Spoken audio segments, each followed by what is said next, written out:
এই জন্য তো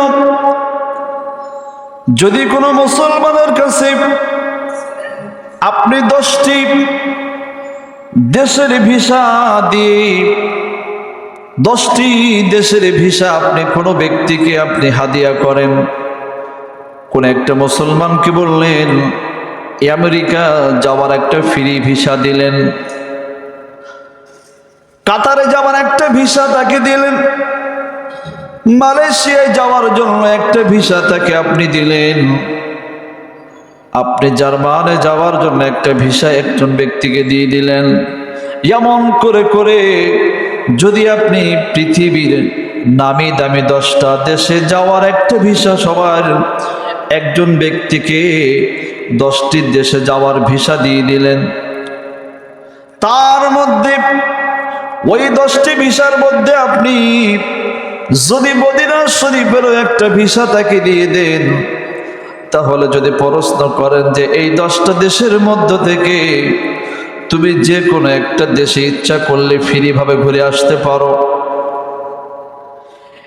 এমন একটা অফার যদি কোনো ব্যক্তিকে করা হয়, কোনো ব্যক্তিকে দেওয়া হয়, যদি তার হৃদয়ের মধ্যে নবীর প্রেম এবং ভালোবাসা থাকে, তাহলে আমেরিকার মতো এত সুন্দর একটা দেশের ভিসা, সিঙ্গাপুরের মতো একটা এত সুন্দর একটা ভিসা, সকল ভিসাগুলাকে পিছে ফেলে দিয়ে ওই ব্যক্তি মদিনা মনোয়ারার ভিসা নিয়ে মদিনায় চলে যাইতে চাবে।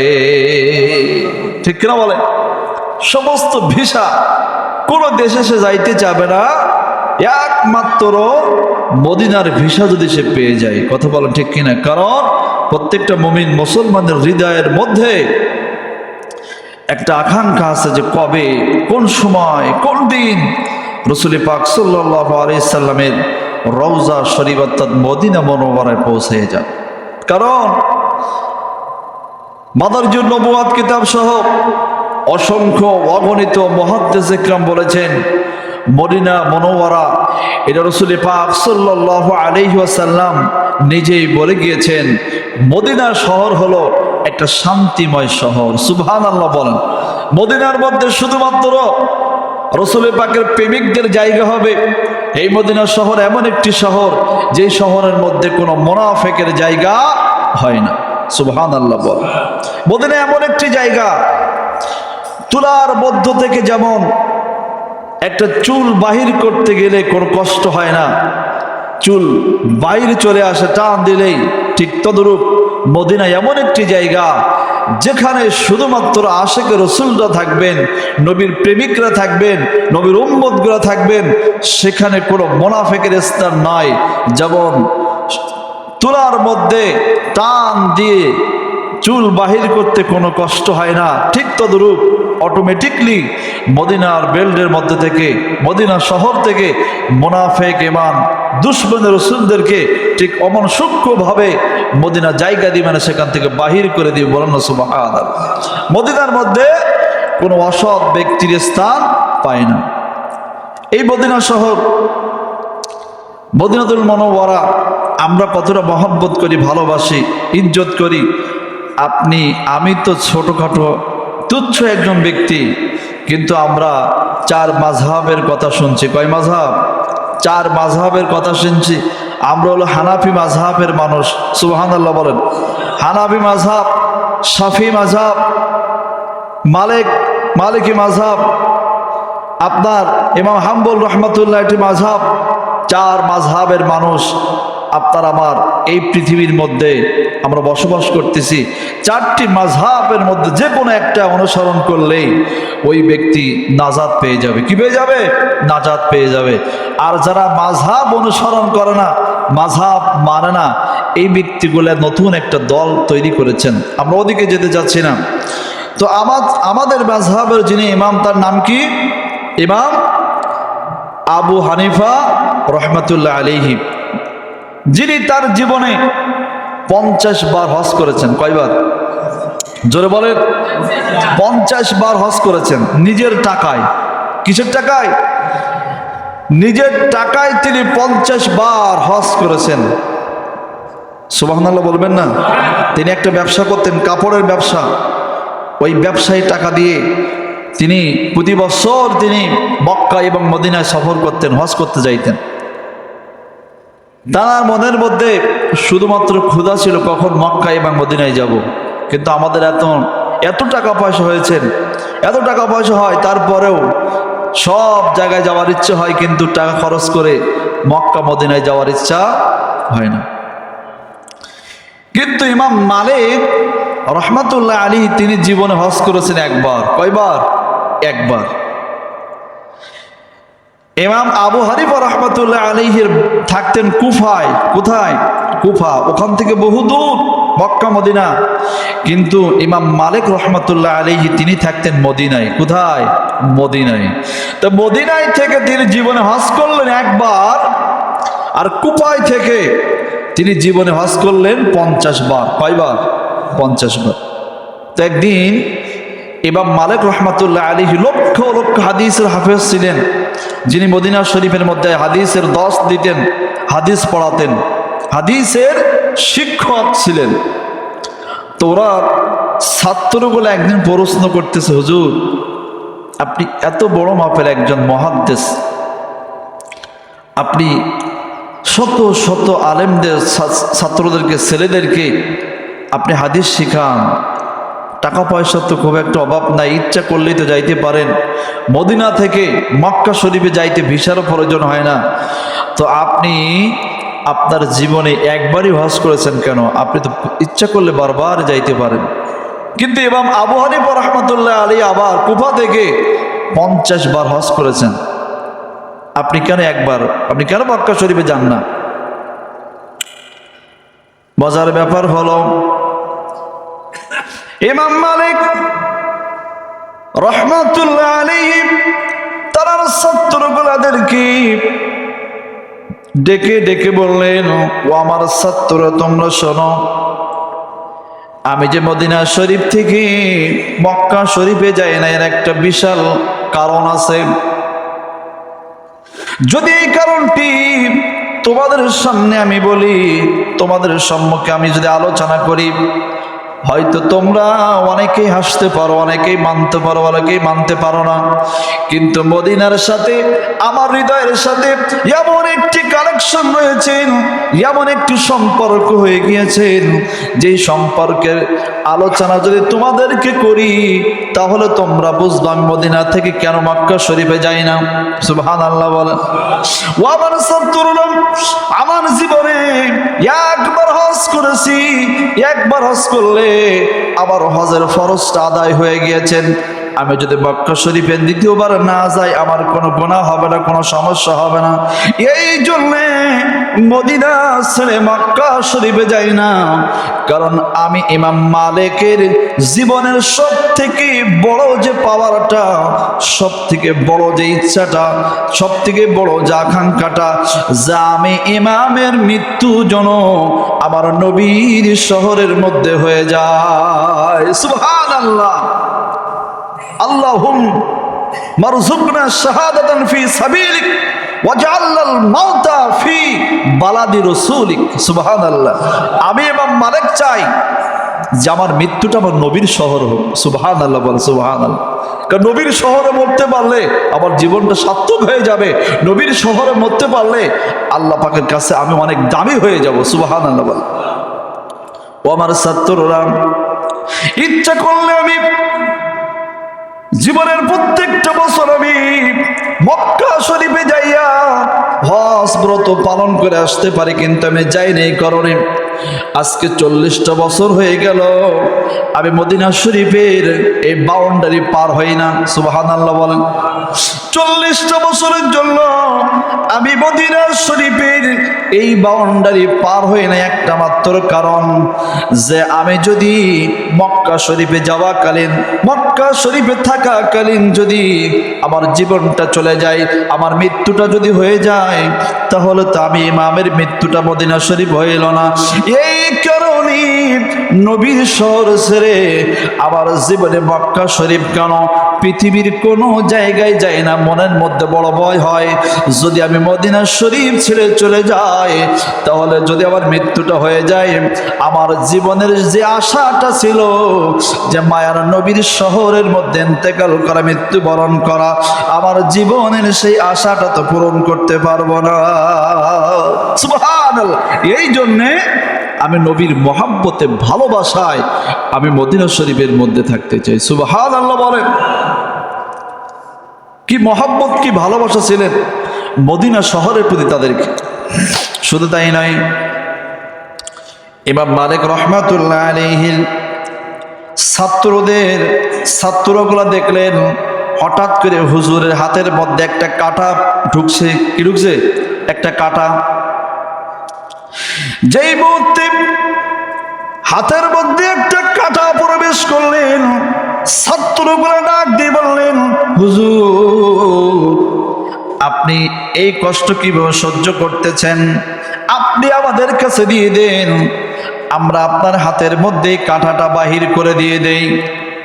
আপনি কেন সহ্য করলেন? কেন কষ্ট সহ্য করতেছেন? যদি আমাদের কাছে দেন, আমি কাঁটাটা বাহির করে দিতে পারি। আপনি হাতটা আমাদের কাছে আগিয়ে দেন। ইমাম মালিকের মধ্যে নবীর ভালোবাসা, নবীর দেশ মদিনা শরীফের ভালোবাসা কেমন ছিল একটি চিন্তা করে দেখেন। যারা লক্ষ লক্ষ হাদিসের হাফেজ ছিলেন, নবীকে দিদার পেয়েছেন, ওই সমস্ত ব্যক্তিগুলা যদি নবীর শহরের প্রতি এত মহব্বত দেখাইতে পারে, আর আমরা উম্মত হয়ে আমাদের কোনো এলেম নাই, কালাম নাই, ইবাদত বন্দেগী ঠিক মতো নাই, নিজের স্বার্থের প্রতি পড়ে আমরা নবী থেকে কত দূরে সরে রয়েছি, ঠিক কিনা বলে? কিন্তু তারা নবীকে, নবীর শহরকে কত মহব্বত করেছেন। ইমাম মালিক বলতেছেন, আমার ছাত্র তোমরা শোনো, যে কাঁটাটা নবীর শহরের কাঁটা আমার হাতের মধ্যে প্রবেশ করলেন, যে কয়দিন পৃথিবীর জমিনে আমি জীবিত থাকবো, আল্লাহ পাক আমার হায়াত দারাজ করে হায়াতে জিন্দেগিতে বাঁচাই রেখেছেন। ও আমার ছাত্ররা, আমি কখনোই আমার হাতের মধ্য থেকে কাঁটাটা বাহির করতে পারবো না। সুবহানাল্লাহ। কেন বাহির করবেন না হুজুর? বলতে তোমরা শোনো, আমি ইমাম মালিক কি নামাজ পড়ি, কি ইবাদত বন্দেগী করি, কি রোজা রাখি আমি জানি না। আমি মৃত্যুর পরে যদি আল্লাহ পাক আমাকে প্রশ্ন করো, ও মালিক তুমি পৃথিবীর জমিন থেকে আমার জন্য কি নিয়ে হাদিয়া নিয়ে এসছো, পৃথিবীর জমিন থেকে আমার জন্য কি নিয়ে আইছো, সেই দিন আমি ইমাম মালিক আল্লাহর দরবারে বল, মাওলা রে জীবনে কি নামাজ কালাম পড়েছি, কি ইবাদত বন্দেগী করেছি বলতে পারি না মাওলা রে, কিন্তু যেই নবীকে তুমি মহব্বত করেছো, যেই রাসূলকে তুমি নিজেই রাহমাতুল লিল আলামিন বলেছো, যেই নবী যেই রওজা শরীফের মধ্যে শায়িত রয়েছেন, ওই নবীর রওজার বাটিগুলো আরশের থেকে দামি বলেছো মাওলা, ও মাওলা রে সেই নবীর শহরের একটা কাঁটা আমি নিয়ে এসেছি। সুবহানাল্লাহ। আমি একটা কাঁটা নিয়ে এসেছি। আমার ছাত্ররা, আমি সেই দিন এই কাঁটাটা আল্লাহকে দেখাবো, মাওলা আমি কিছু আনতে পারি নাই, নবীর কদমের একটা কাঁটা আমি হাজির করে দিলাম। সুবহানাল্লাহ বলেন। যে সমস্ত ব্যক্তিগুলো লক্ষ লক্ষ হাদিসের হাফেজ ছিলেন, এই সমস্ত ব্যক্তিগুলো যদি এই আশা করতে পারে, এই মহাব্বত ভালোবাসা বহির প্রকাশ করতে পারে, আপনি আমি কি ভাই? আপনার আমার কোনো লাইন আছে? ঠিক মতো নামাজ পড়তে পারি নাই, ঠিক মতো কোরআন তেলাওয়াত করতে পারি নাই, আমরা গুটি 100 বেশি হাদিস মানে শরৎ বদন সহ বলার কোনো ক্ষমতা নাই আমাদের। আর আমরা যদি সেই ইমাম মালিকের থেকে বেশি বুঝি, ইমাম মালিকের থেকে যদি নবীকে ভালোবাসার কথা বললে, নবীর ইজ্জতের কথা বললে আমরা শিরিক বেদাত খুঁজি, বলুন তো দিকে আমাদের কপাল পড়ে গেছে না? হ্যাঁ, ইমাম মালিককে বেদাতি বলবেন, অতিরঞ্জিত বলবেন, বললে তো আমরা চালান চোদা ঠিক থাকবে না।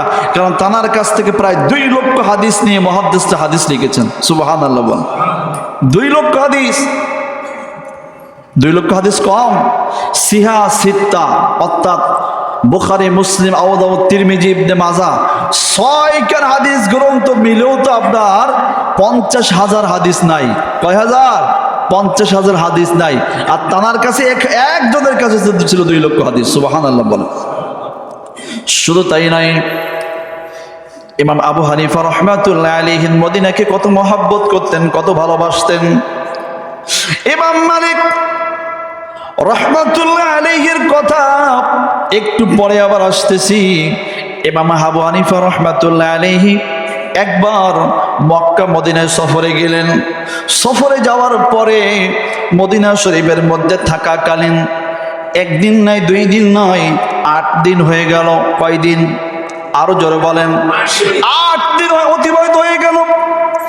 8 দিনের মধ্যে তার সাথীরা দেখতেছেন ইমাম আবু হানিফা রাহমাতুল্লাহ আলাইহি তিনি শুধু একমাত্র একটু একটু করে পানি খেয়ে খেয়ে জীবন বাঁচাইতেছেন। খাওয়ার টাইম হইলে শুধুমাত্র একটু একটু করে পানি পান করার, কিছুই খায় না। কি মহব্বত, কি ভালোবাসা ছিলেন দেখেন। সবাই বললেন, হুজুর এই এতগুলো মানুষ আপনাকে অনুসরণ করে, আপনি যেভাবে হাদিস পড়ান সেইভাবে পড়ে, আপনি যেভাবে মাসালা দেন, ফতোয়া দেন, লোক সেইভাবে চলে। হুজুর আপনি বলেন এই 8 দিন হয়ে গেল, কিন্তু আপনি এই মদিনা শহরের মধ্যে একটা দানা পর্যন্ত খাইলেন না। সুবহানাল্লাহ। সম্মানিত উপস্থিতি, ইমাম মালিক রাহমাতুল্লাহ আলাইহি চোখের পানি ছেড়ে দিয়ে হাওমাও করে বাচ্চাদের মতো কাঁদা শুরু করে দিলেন। কালতে কালতে সাথীদেরকে বলতেছেন, ওয়াবার সাথীরা, ওয়াবার সফর সঙ্গীরা, তোমরা শোনো, মদিনা শরীফের মধ্যে তোমরা তো কিছুই দেখতে পাইতেছো না। মদিনা শরীফের মধ্যে কি চলতেছে তোমরা তো কিছুই বোঝো না। আমার কাছে শোনো, আমি এই জন্য পানি খাইয়া খাইয়া, এই জন্য জিহ্বাটা ভিজায়া ভিজায়া 8টা দিন অতিবাহিত করলাম। এই কারণে আমি যেখানে প্রস্রাব করতে যাই, কোথায় যাই, যেই প্রস্রাব করতে যাই, প্রস্রাব করতে যাওয়ার সাথে সাথে আমি যেই মুহূর্তে বসবো, এমন সময় আমার মনে পড়তেছে এইখানে আমার নবীজির কদম পড়েছে। সুবহানাল্লাহ বলেন। আমি যেই মুহূর্তে তুতু ফেলাইতেছি, আমার মনে পড়তেছে এইখানে আমার নবীর কদম মোবারক পড়েছে। আমি যে পায়খানা করতে যাচ্ছি, বাথরুমে যাচ্ছি, আমার মনে হচ্ছে যেন আমার মায়ার নবী, দয়ার নবী কদম মোবারক দিয়ে দিয়ে এইখানে হাঁটা চলা করেছেন। ও আমার সাথীরা, যেইখানে আমার নবীর কদম মোবারক পড়লো, যেইখানে আমার নবী কদম মোবারক দিয়ে হাঁটা চলা করলো, তোমরা হয়তো প্রস্রাব করতে পারো, কিন্তু আমি ইমাম আবু হানিফা ওইখানে গেলে আমার প্রস্রাব পায়খানা সব বন্ধ হয়ে যাচ্ছে। সুবহানাল্লাহ। এই জন্য আমি শুধু পানি পান করতেছি, যাতে করে আমার জন্য প্রস্রাব পায়খানা না লাগে, কারণ সহ্য করতে পারবো না। মদিনা শহরের ইজ্জত এবং শান এবং মান এত বাড়িয়ে দিয়েছেন কে? আল্লাহ এত বাড়াইছেন। যেই সময় মেরাজের রজনীতে আমার মায়ের নবী, দয়ার নবী মক্কা শরীফ, মদিনা শরীফে যে জুতা মোবারক পরিধান করতেন, ওই জুতা মোবারক পায়ের পা মোবারকের মধ্যে করে আল্লাহ পাকের আরশ মহল্লায় উঠবেন। ঠিক সেই সময় আমার নবী, আপনার আমার মায়ের নবী, দয়ার নবীর জুতা মোবারকটা একটু খুলতে যাচ্ছেন। সুবহানাল্লাহ বলেন। জুতা মোবারক খুলে আরশের মধ্যে উঠতে যাচ্ছেন, কারণ তিনি চিন্তা করলেন তুর পর্বতে মুসা নবীর সাথে আল্লাহ দিদার দেওয়ার আগে মুসা আলাইহিস সালাম জুতা পরিধান করে পাহাড়ের পরে উঠছিল। কোথায়? পাহাড়ের পরে। পাহাড়ের ওপর ওঠার পরে আল্লাহ পাক মুসাকে বলেছিলেন, মুসা রে, তুমি যে জুতা পায়ে দিয়ে আমার সাথে দেখা করতে আইছো, সেটা হবে না। আমি আল্লাহর সাথে সাক্ষাৎ করতে গেলে, দেখা করতে গেলে আদব লাগবে, আখলাক লাগবে। মুসা রে, ওই জুতা পাহাড়ের নিচে খুলে না আসলে আমি আল্লাহর দিদার তুমি পাবা না। সুবহানাল্লাহ। নবী আমার চিন্তা করতেছেন, আমার ভাই মুসাকে আবার জুতা খুলতে নিচে পাঠাইছে, তো আমি তো এই কোটি কোটি মাইল পাউড়ি দিয়ে আল্লাহর আরশে উঠবো, এমন সময় যদি আমার পায়ের জুতা থাকে যদি আল্লাহ পাক সফরটাকে আবার বন্ধ করে দেয়, চিন্তা করতেছেন যে আমার জুতাটা কি একটু খুলি। সুবহানাল্লাহ। যেই মুহূর্তে জুতা খোলার জন্য নিয়ত করলেন, আল্লাহ পাক সাথে সাথে বলতেছেন, বন্ধুরে, ইয়া রাসূলুল্লাহ, ইয়া হাবিবাল্লাহ, আপনি জুতা মোবারকটা খুলবেন না। এই জন্য খুলবেন না, ইয়া রাসূলুল্লাহ, ইয়া হাবিবাল্লাহ, আমি সূরা আম্বিয়ার মধ্যে আল্লাহ পাক জানিয়ে দিয়েছেন, ওয়ামা আরসালনাকা ইল্লা রাহমাতাল লিল আলামিন। সমস্ত গোটা কুল কায়নাতের জন্য আল্লাহ পাক নবীকে রহমত হিসেবে পাঠিয়ে দিয়েছেন। সুবহানাল্লাহ, সুবহানাল্লাহ। ইয়া রাসূলুল্লাহ, আপনি জুতা মোবারক খুলবেন না, ওই জুতা নিয়ে ওঠেন, কারণ আপনার জুতার ধুলো যদি এখানে রাখে, এই আরশের জীবনটা ধন্য হয়ে যাবে। সুবহানাল্লাহ। আর আওয়াজ বলে সুবহানাল্লাহ। এই জন্য রাসূল পাক সাল্লাল্লাহু আলাইহি ওয়াসাল্লাম ওই মদিনা শরীফের মধ্যে যেখানে সাহিত্য রয়েছেন, যেখানে আছেন অসংখ্য মুহাদ্দিস ইকরাম, মাদারিজুন নবুওয়াত কিতাব সহ অনেক মুহাদ্দিস ইকরাম বলেছেন যে রাসূল পাক সাল্লাল্লাহু আলাইহি ওয়াসাল্লাম যেই জমিনের উপর আছেন, যে রওজা শরীফের মধ্যে আপনার আমার নবীর দেহ মোবারকের সাথে যেই মাটি মোবারকগুলো রেখে আছেন, ওই মাটি মোবারক আল্লাহর আরশের থেকে আরো দামি করে দিয়েছেন। সুবহানাল্লাহ।